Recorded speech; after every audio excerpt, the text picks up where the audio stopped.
Whether or not he's had these past concussions will make it more likely for him to have future concussions, we'll see. But Tua was asked about that yesterday, whether he's gotten that same message, and he shared another piece of information he got from neurologists that helped contribute to his decision to keep playing. Here he is. They also told me that CTE wasn't going to be a problem. It's only when you're constantly, hitting your head against something. So I think that tailors more towards, linebackers, O linemen, D linemen, guys that are, constantly, going at it. So that also played into the factor of, my decision making and wanting to come back and play. Now, this is a prime example, in my opinion, Chris, of people hearing what they want to hear definitely. to support what they want to do. I think you're more likely to get CTE if you have constant, repetitive, subconcussive trauma. We've heard about that over and over again. They're trying to take the helmet out of the game for that reason. Constant banging of the helmets at the snap of the football.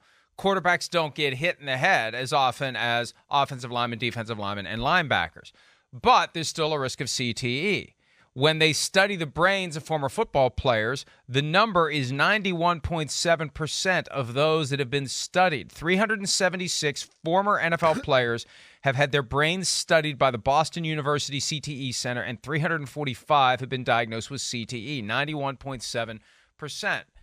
I don't think they were all offensive linemen, defensive linemen, and linebackers. So, again, he's looking for a way to justify his choice, and don't we all do that? When there's something we want to do, what do we start doing? We start asking our friends for their opinions, and we cherry pick the words that our friends use that support the thing we want to do. Even if the full balance of the commentary would lead to, you probably shouldn't do that thing, we cling to the one thing that meshes with justification for what we want to do. That's human nature. I'm not faulting Tua for it. The guy wants to play. He's cleared to play. He can hear what he wants to hear. He can act on what he wants to act on. And he can tell himself he's not at risk for CTE, even if he really is. Yeah, no, well, that's, again, that's part of the delusional aspect of NFL football players. We're good at that. We are. Just kind of, that's why a lot of us were in the NFL. We're stubborn and had such a one-track mind that we could overcome obstacles. And nope, I'm going to be that, I'm going to be that, I'm going to be that. So that plays into it. The love of the game plays into it, right? He's on a team right now where it's like, oh my gosh, who wouldn't want to be a quarterback of the Miami Dolphins right now? It might be the most fun team to be a quarterback of anybody in football.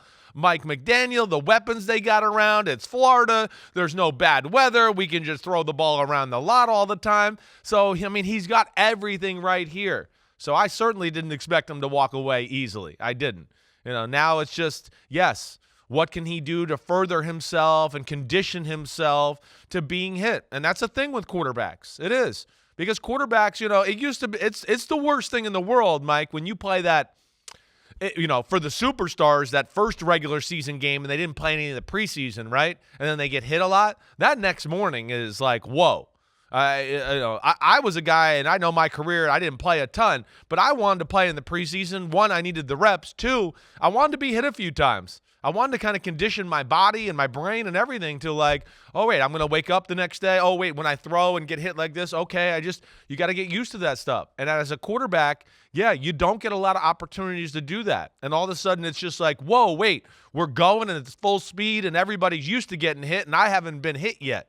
And that's where, you can fall into troubles, and hopefully he can strengthen his body and his core and all the things he needs to lessen those blows to the head to the ground like we saw last year. Hi, it's Mike Florio. Thanks for watching PFT on YouTube. Hit subscribe for the latest news and analysis from Pro Football Talk.